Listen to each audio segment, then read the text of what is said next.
It is a unique space because of the location that it has to the lake and to the park and to the town. And this structure is actually sound enough to keep building onto it, or making a decent repair of it and changing the structure as you need it.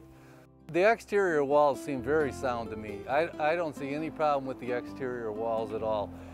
If this area here was to remain, and possibly it should because there's bathrooms, that could also be an area where it could be a utility area, and we would probably bring that up, put brick around it, try to match the brick that in the building that's there now, and bring that up to the same height of the roof of that existing building that's there.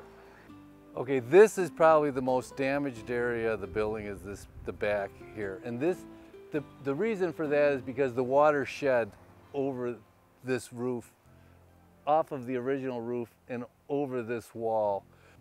Even though this is the worst part and it looks bad, it can be repaired. We can just chip out the loose bricks, bring it down, the spalted ones. It wouldn't even have to come down to those windows before you can start building it back up. I mean, you can see that everything is straight and square looking. The corners are really nice and tight. That corner is really nice and tight.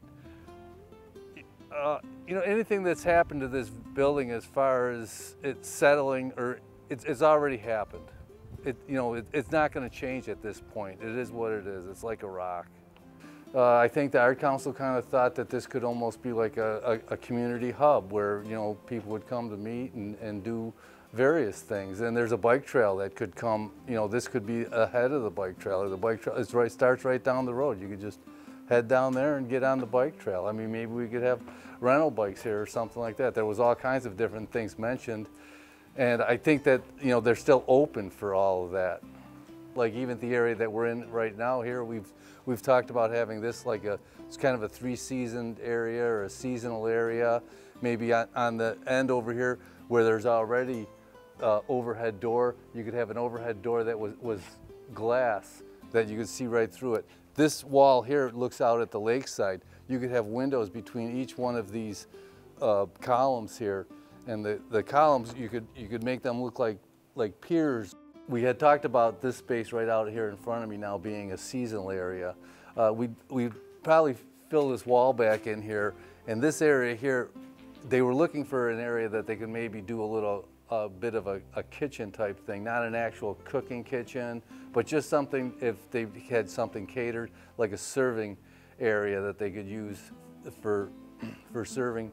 And this is kind of central because you could either go off into the bigger rooms this way, or you could go into the seasonal. So I think that this would be a good area for something like that.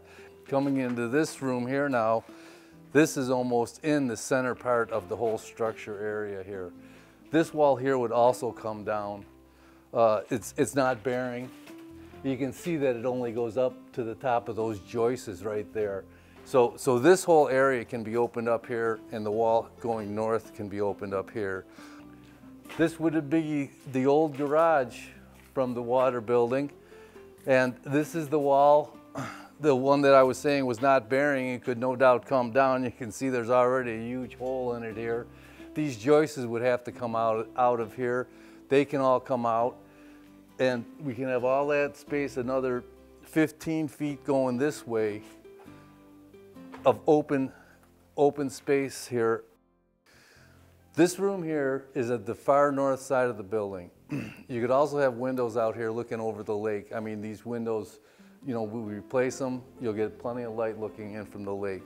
Then maybe we could open up this wall here on the second story and have columns between the openings to hold up the roof structure with the stair hall in the corner.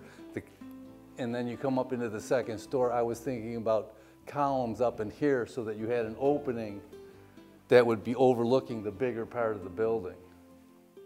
With that further wall gone, you'd be looking at the next wall if you were up in the balcony looking across into the whole building area. So many different options that you have of changing the building in what it is now. I mean, basically the only thing that's going to stay is the outside walls and a few of the inside walls. The building committee has gotten together and they've applied for a grant. And the grant would help pay for, to get an architect and get an architect started. When you're working with an architect, he figures out the best way to use the space that you have, and they're very, very good at that. The next step would really be renderings of what the building is going to look like from the outside, also what the floor plans were going to look like, the way to best utilize the space. Also, I think a very important thing that we need from the architect would be a budget, a construction budget. I mean, everybody wants to know what it's going to cost. The next step of the building is to secure the structure we have and to put a roof on it that it's, we're not leaking water into the building anymore. Securing the building is really what needs to happen next as far as the construction goes. But obviously the fundraising has to take place before that work can happen. Oh, I definitely think they should do that. Oh, definitely. You got enough people that want to be involved, enough people that want it to happen. I think it'd be a great thing for the community. Another building here, a community building, that anybody can use. Anybody in the city can walk down here and use the building. It'd be great. I think it would be great. And maybe a dock outside and water sports, or who knows, whatever anybody wants, really. All they got to do is come around and give an opinion.